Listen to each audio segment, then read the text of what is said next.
یه سوال دارم ازت، چند تا از این حالتها رو داری؟ به اینا میگن نشونه های دوپامین، اما از نوع پایینش. مغز عاشق کشفیات جدیده.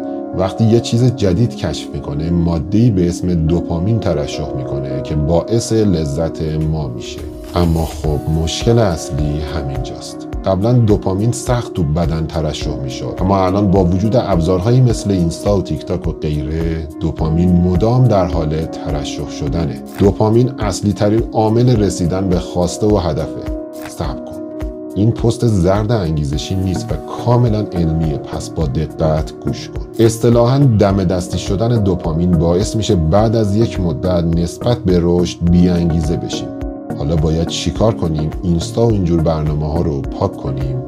نه عزیز من، راهش اینه کاری کنی هر روز مقدار کمتری برای چیزای دم دستی مغز دوپامین ترشح کنه. راهکار عملی برای حفظ دوپامین میخوای؟ نیازی نیست کلمه ای کامنت کنی تا چیزی برات ارسال بشه. تو کپشن راهکار علمی و عملیش رو نوشتم دوست من.